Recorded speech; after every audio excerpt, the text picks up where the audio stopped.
आज सुने इगारसी माता की खूब सुंदर कथा। किसी गांव में एक सास और बहू रहा करती थी। सास बहू में बहुत मेल था। वो लोग मिलजुल कर रहा करते थे। एक दिन उनकी बहू माँ बन जाती है। कुछ दिन का बाद उनकी बहू एक बेटी का जन्म देती है। सास अपना पोती के देख कर बहुत खुश हो गई कि मेरे घर में तो धनपत आई है, लक्ष्मी आई है, मेरे घर में धनपत है। आज से इनकर नाम मैं धनपत रखती हूँ। अब तो उनकी दादी बहुत अपना धनपत को लेकर खुश हो गई। लेकिन कुछ दिन का बाद उनकी बेटा का मृत्यु हो गया। लेकिन सासू माँ अपना बहू को और पोती को कलंकिन नहीं बनाई और नहीं उनकी दोष दी। ऐसी घर में कुछ सास और ननद रहती है कि उनकी बेटा कोई बीमारी के कारण मृत्यु हो जाता है तो सास और ननद मिलकर अपना बहू को दोष लगा देती है, या बच्चा जन्म लेता है उस बच्चा को कलंकिन बना देते हैं। बहुत ऐसा सास ननद लोग है। जैसे जैसे दिन बीतने लगे वैसे वैसे धनपति का दादी का वयस होने लगा। उधर धनपति धीरे धीरे बड़ी होने लगी। सास अपना बहू से कहती है कि देखो बहू, मेरा तो वयस हो गया है, ना जाने कब यमराज आएंगे और मुझे उठाकर ले जाएंगे। उससे पहले चाहती हूँ कि अपना धनपति के नाम से सारा संपत्ति लिख दूं। दादी तो अपना धनपति के नामे सारा संपत्ति लिख देती है। कुछ दिन का बाद दादी का तो मृत्यु हो गया। बहू अपना सासू माँ के संस्कार किया, काम क्रिया किया। जब देखते देखते तो बूढ़ी का मरा हुआ 2 साल हो गया। एक दिन धनपति के माँ सोचने लगी कि इतना सारा संपत्ति है धनपति के नामे, मैं क्या करूँगी। ये सारे संपत्ति अपना धनपति को शादी करूँगी या उन्हें सारे दहेज में दे दूंगी। धनपति तो बड़ी हो गई थी, वो शादी योग हो गई थी। उनकी माँ कहने लगी कि मेरी अड़ोस पड़ोस में बहुत सारी पड़ोस है, उन्हीं से कहती हूँ उन्हें की नजर में अगर कोई होगा लड़का तो वो बोलेगी। यही सोचकर पड़ोसिन के पास जाती है और कहती है कि देखो आप लोग का नजर में कोई लड़का अच्छा हो तो मुझे बोलना। मेरी धनपति तो बड़ी हो गई है, अब तो उनको शादी तो देना ही होगा। एक पड़ोसी ने सुनी और उनकी घरे आई, आकर कहने लगी कि बहन आप धनपति को शादी देना चाहती है। वो कहती है कि हाँ, अगर कोई अच्छा लड़का मिल जाए तो मैं अपना धनपति को शादी दे दूंगी। लेकिन धनपति तो 11 माता का बहुत बड़ा वो भक्त थी, माँ तुलसी का भक्त थी। वो सुबह उठकर माँ तुलसी का पूजा करती, 11 माता की पूजा करती। धनपति तो महीना में 2 बार 11 माता का वो पूजा करती। अब 12 मास तो माँ तुलसी का तो भक्त थी, 12 मास पूजा करती। वो बहुत धार्मिक थी। जब पड़ोसिन बोली कि बहन मेरे नजर में एक लड़का है, वो इकलौता है, उनकी पिताजी नहीं है, वो लोग का भी आप जैसा अवस्था है, वो लोग बहुत धनी है। हम ही लोग के गांव के जो बगल वाला गांव है उसी गांव में वो लोग रहते हैं। पड़ोसिन के बात सुनकर धनपति के माँ उस लड़का का घर पहुंच जाती है। उस समय में उस लड़का का माँ और लड़का दोनों बैठे हुए थे। जब धनपति के माँ पहुंची वो कहने लगी कि बहन क्या बात है कि आप मेरे घर में आई है। धनपति के माँ कहने लगी कि मुझे तो पता लगा है कि आपका एक लड़का है। मैं अपना लड़की को शादी करना चाहती हूँ, उसी लिए तो लड़का ढूंढ रही हूँ। लड़का के माँ कहने लगी कि मैं भी तो लड़की ढूंढ रही हूँ, मैं भी तो अपना लड़का के शादी करना चाहती हूँ। अगर अच्छा लड़की मिल जाए तो मैं अपना बेटा को शादी करवा दूंगी। धनपति के माँ कहती है कि बहन, मेरे बेटी तो बहुत धर्म मानती है और रोज सुबह उठकर माँ तुलसी का पूजा पाठ करती है। महीना में 2 बार 11 माता का वो व्रत करती है। उस लड़का का नाम धनपत था और लड़की के नाम धनपति। दोनों को नाम तो बहुत अच्छा मिल गया। धनपत के माँ कहने लगी कि दोनों को नाम तो बहुत अच्छा मिलता जुलता है। धनपति का माँ का तो लड़का बहुत पसंद पड़ गया। वो कहने लगी कि मुझे तो लड़का पसंद है, अब आप आइए मेरा बेटी को देखिए, अगर पसंद हो जाए तो हम दोनों जल्द से जल्द दोनों को शादी करवा दूंगी। धनपत और धनपत के माँ उस लड़की के घर चौहूप जाते हैं और लड़की को देखते ही धनपत को माँ पसंद कर लेती है। कहती है कि लड़की मुझे बहुत पसंद है, हम लोग ब्राह्मण बुलाकर हम लोग यही पर दिन पाका कर लेते हैं और जल्द से जल्द हम लोग शादी कर देंगे। धनपत के माँ घर जाती है या जाकर बेटा से कहती है कि देख धनपत, अभी तक तो घर का भगवान को पूजा नहीं किया है, अब तो हम लोग का बहुत सारा शादी का खरीदारी करना होगा। बेटा तू जा पहले बाजार से पूजा का सामग्री लिया, पूजा कर लेती हूँ, तब हम लोग बाजार चलकर शादी का खरीदारी करते हैं। वो धनपत बाजार जाता है या पूजा को सामग्री लेकर आ रहा था। उसी समय एक बांदर आता है और उनकी हाथ से पूजा का सामग्री का झोला छीनकर भाग जाता है। उसी समय धनपत बांदर के पीछे पीछे जा रहा था।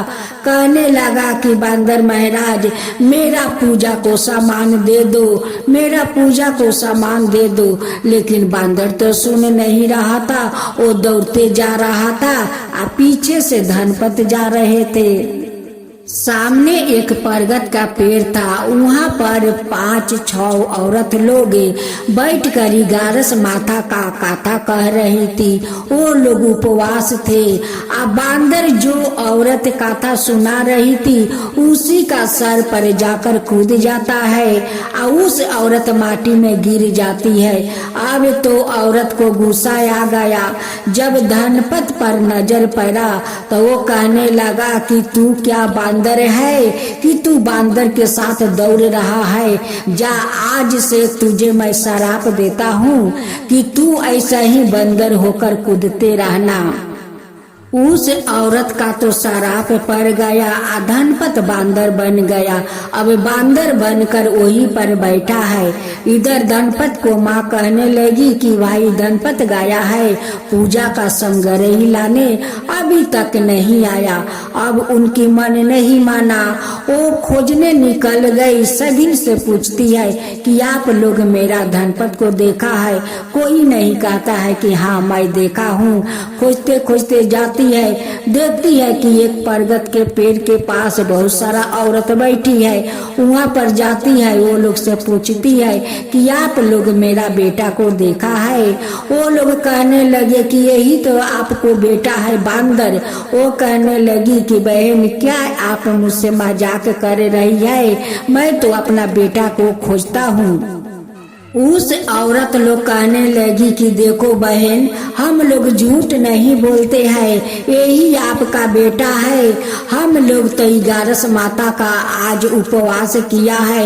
हम लोग कथा सुन रहे थे, आपका बेटा एक बंदर को ऐसा दौड़ाया कि वो ब्राह्मणी बहन का सर पर कूद गया और वो माटी में गिर गई। गुस्से में उनकी श्राप दे दिया कि जाओ तुम भी बंदर बनकर वैसे ही कूदते रहना। आया आपका बेटा बंदर बन गया। अब तो वही पर धनपत के माँ बैठी है बांदर के पास आ रो रही है। ग्यारस माता से कहती है कि ग्यारस माता देखिए, मेरा बेटा को तो 2 दिन के बाद शादी है। इस बहन तो मेरा बेटा को ऐसा शराप दे दी कि वो बांदर बन गया। वही तो मेरा इकलौता बेटा है। हे ग्यारस माता, वो तो मेरा इकलौता बेटा है। अब मैं क्या करूं? हे ग्यारस माता, अब मैं क्या करूं?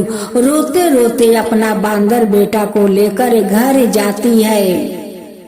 अपना दरवाजे पर बैठकर वो बेटा को लेकर रोने लगी कि अब मैं क्या करूं? मेरा तो यही एक सहारा था, ये भी बंदर बन गया। उस औरत का जबान कैसा काला है कि शराप दे दिया, अब मेरा बेटा बंदर बन गया।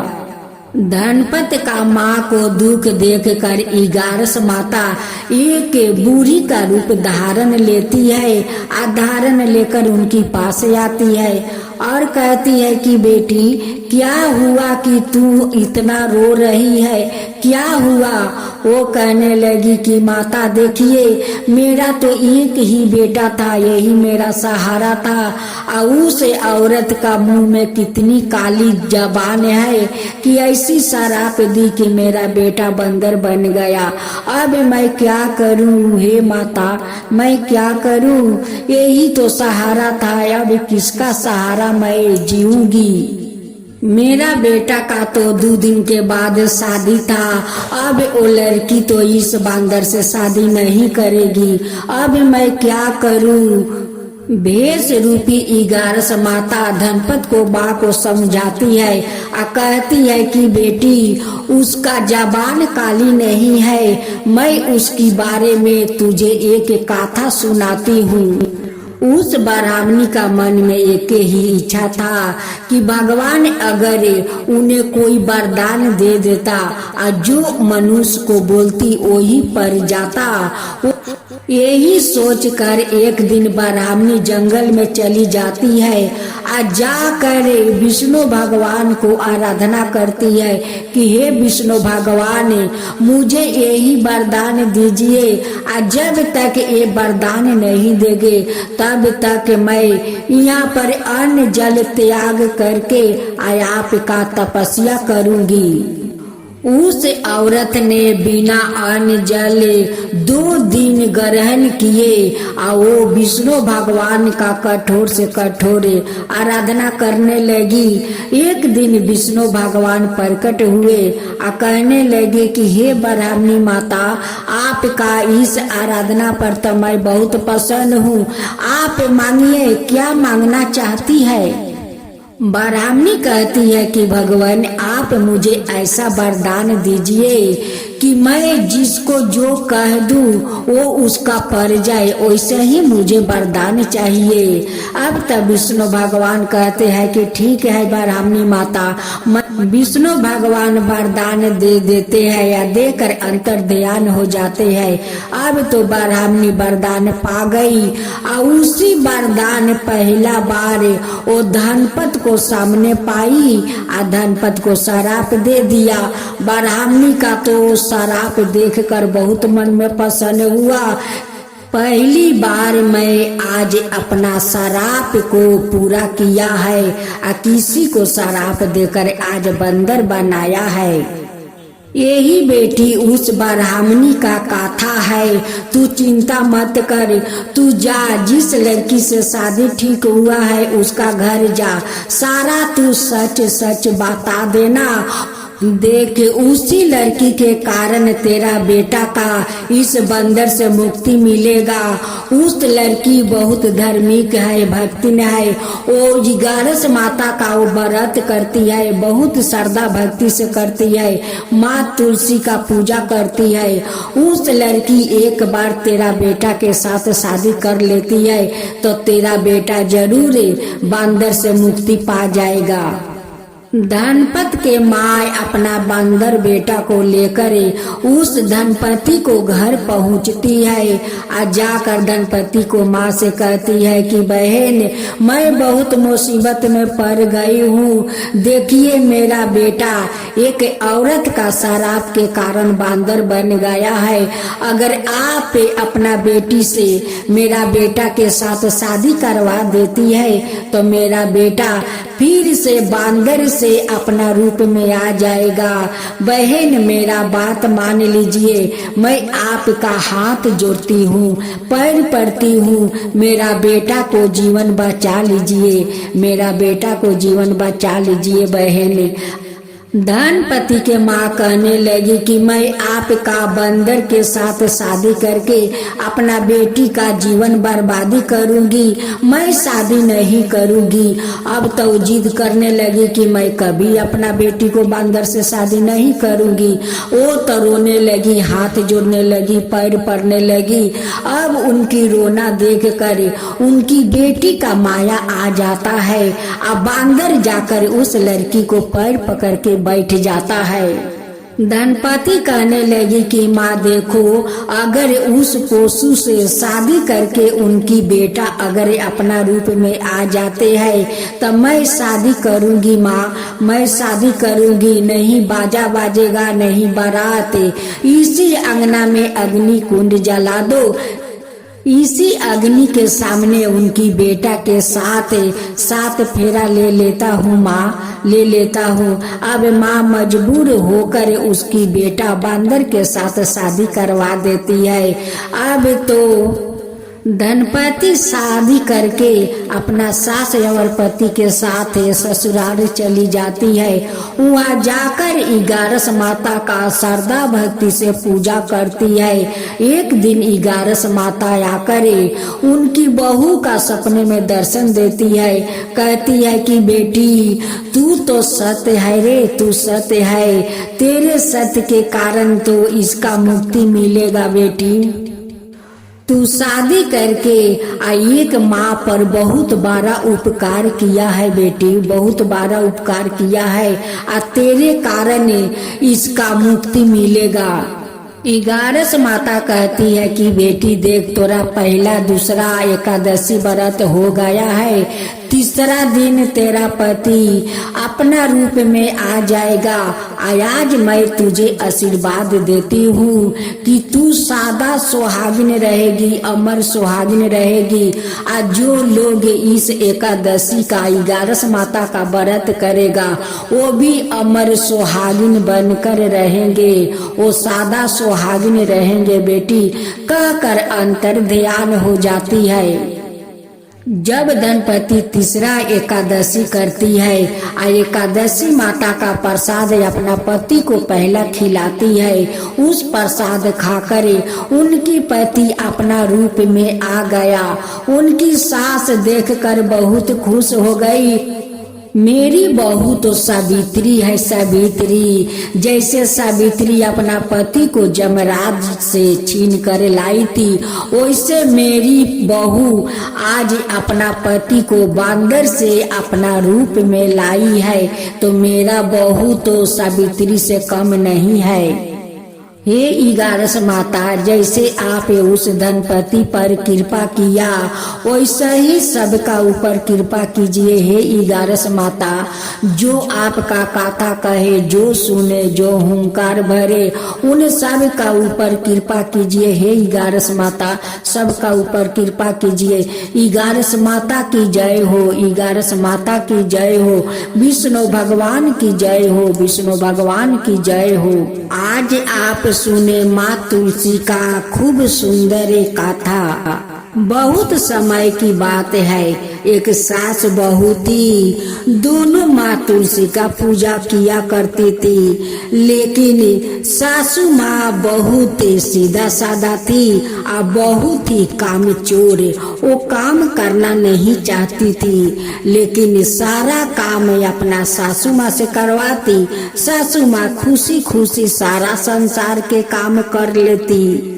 सासू माँ सुबह उठ कर घर अंगना गोबर से लीप लेती, लीप कर नहा धोआ कर माँ तुलसी का पूजा कर लेती और उधर रसोई में चले जाती।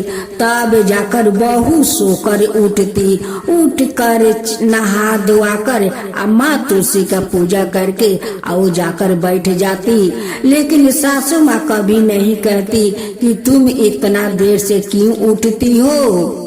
सासू माँ का भोलापन का तो वो फायदा उठा रही थी, उसलिए तो अपना सासू माँ से सब काम करवाती, लेकिन खुद तो कोई काम करती नहीं, वो तो खुद काम चोर थी। एक दिन काम करते करते सासू माँ का सिर में दर्द होने लगा। दर्द के कारण सासू माँ घर अंगना नहीं लीपी और सब तो काम कर लिया, लेकिन घर अंगना नहीं लीपी। उस दिन माँ तुलसी का पौधे से सारा पाता मुरझाकर अंगना में गिर गया और उनकी पौधा खाली रह गया। जब बहू उठकर नहा धोआकर पूजा करने जाती है, देखती है कि पौधा में तो एक भी पत्ता नहीं है।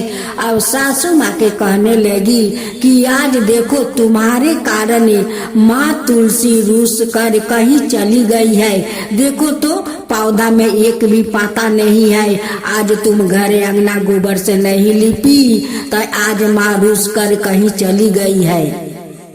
बहू गुस्से में अपना सासू माँ से कहती है कि देखो सासू माँ, तुम्हारे कारण आज माँ तुलसी वो रूस कर कहीं चली गई है। अब वो भोली भाली सासू माँ कहती है कि वो मेरे कारण तुलसी रूस कर चली गई है, तो बताओ वो कहाँ गई होगी। वो बहू कहती है कि कहीं नदी के किनारे पर चली गई होगी। अब वो बात को सासू माँ सच मान लेती है और वो नदी के किनारे खोजने चली जाती है। लेकिन बहू तो कितना स्वार्थी थी कि एक बार अपना सासू माँ का नहीं बोली कि मैं तो गुस्से में बोली, तुम क्यों जा रही हो, ये बात नहीं बोली कि मैं गुस्से में बोली, तुम मत जाओ। सासू माँ नदी के किनार पर जाती है या जाकर बुलाती है, ओ तुलसी, ओ तुलसी, तुम क्यों रूस कर चली आई, तू मेरे कारण तू रूस के चली आई, क्यों चली आई। उसी नदी का किनार पर माँ तुलसी एक लड़की का रूप धारण करते हुए वह प्रकट होती है और कहती है कि ओ माता जी, तुम किसको पुकार रही हो। वो कहती है कि देखना बेटी, मेरे कारण मेरे तुलसी रूस कर यहाँ पर चली आई है, उसी को मैं पुकार रही हूँ। भेष रूपी तुलसी कहती है कि ओ माता जी, तुम कितनी भोली हो, तुम्हारी बहू बोली आ तुम तुलसी के खोजने चली आई। बूढ़ी माँ कहती है कि क्या करूं बेटी, देखना बहू उठ कर कहती है कि तुम्हारे कारण तुलसी रूस कर चली गई है, देखो पौधा में एक भी पत्ता नहीं है, वो मुरझा कर चली गई है। मेरी बहू मुझे दोष लगाती है कि तुम्हारे कारण तुलसी रूस कर चली गई है, उसलिए मैं तुलसी को खोजने आई हूँ। भेष रूपी तुलसी कहती है कि ओ माता जी, तुम्हारा तुलसी तुम्हारा घर में ही है, कहीं वो रूस कर नहीं गई है। सासू माँ कहने लगी कि नारे बेटी, जाकर देखे उस पौधे में एक भी पत्ता नहीं है और वो मेरे कारण वो रूस गई है, उनकी पेड़ में एक पौधा नहीं है, अगर वहाँ रहती तो उनकी पेड़ में पत्ता रहता। तुलसी कहती है कि चलो माता मेरे साथ, मैं देखता हूँ कि तुम्हारा उस पौधा में तुलसी है या नहीं है। जब सासू माँ उस लड़की को साथ जाती है तो उनकी बहू देखकर कहती है कि मैं तुम्हें तुलसी को बुला कर ले आने को कहा था, तुम किसको बुला कर ले आई हो। सासू माँ अपना बहू से कहने लगी कि जब नदी के किनारे जाकर तुलसी को पुकार रही थी तो ये लड़की आई या मुझे कहती है कि तुम्हारा तुलसी तुम्हारा घर में है, वो कहीं रुस कर नहीं गया है। उसी को देखने के लिए ये लड़की आई है। जब भेष रूपी तुलसी सास और बहू को उस आंगना में ले जाकर दिखाती है तो कहती है कि तुम्हारा तो तुलसी हरा भरा है, उनमें तो इतना सारा पत्ता लगे है, कहाँ मुरझाई है, कहाँ रुस कर गई है। बूढ़ी कहने लगी कि सुबह तो नहीं था। बहू कहती है कि सुबह तो नहीं था, एक भी पत्ता पेड़ में आया, अभी ताजा ताजा पत्ता कैसे आ गया। बहू ताजा तुलसी को देखकर खुश हो जाती है और नहा धोआकर माँ तुलसी का पूजा करने जाती है। वो जल ढालती है तो उस लड़की का पैर पर जाकर जल गिरता है, फूल चढ़ाती है तो फूल जाकर उस लड़की के पैर पर गिर जाता है। अब तो बहू देखकर कहती है कि मैं तो पूजा इस पौधा को कर रही हूँ और उस लड़की का पैर पर कैसे जल और फूल चला गया। ये देख कर बहुत सास और बहू असर्ज में पड़ जाती है। बहू कहती है कि आप कौन हो? वो कहती है कि मेरा नाम तो तुलसी है। अब तो बहू को और सासू माँ को शरीर का लोम खारा हो गया और उनकी पाँव सास और बहू दोनों पकड़ ली।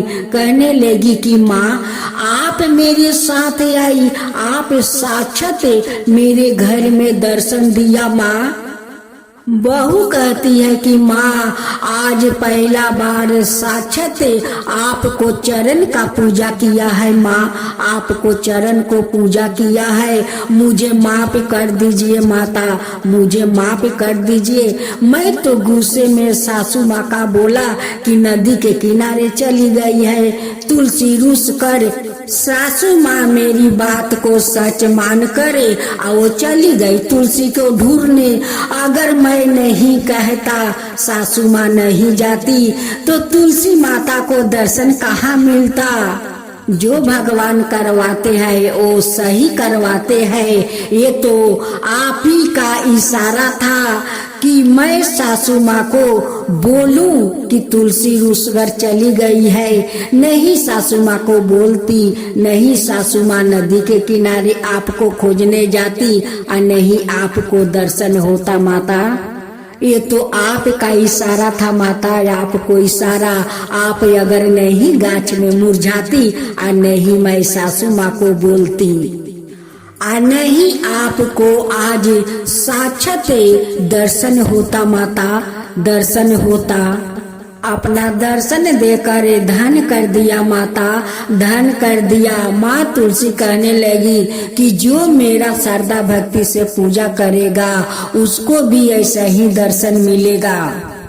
उनकी अन्न धन को प्राप्ति मिलेगा, सुख शांति को प्राप्ति मिलेगा, वैकुंठ को प्राप्ति मिलेगा जो मेरा श्रद्धा भक्ति से पूजा करेगा। हे माँ तुलसी, जैसे उस सास बहू को अपना दर्शन दिया वैसा ही सबको दर्शन दीजिए माँ। सब पर कृपा बनाए रखिए माँ, सबके ऊपर कृपा बनाए रखिए। माँ तुलसी की जय हो, माँ तुलसी की जय हो। जय जय तुलसी माता, जय जय तुलसी माता, सब जग की सुखदाता दरिदाता। जय जय तुलसी माता, जय जय तुलसी माता, सब योग के ऊपर, सब रोग के ऊपर रुझ से राजा करके भाव तराता। जय तुलसी माता, रुझ से राजा करके भाव तराता। जय तुलसी माता। बाहु पुत्री है सलामा, सुर बलि है गारामा, विष्णु प्रिया जो तुम के सेवे सोनर तर जाता। जय जय जय तुलसी माता,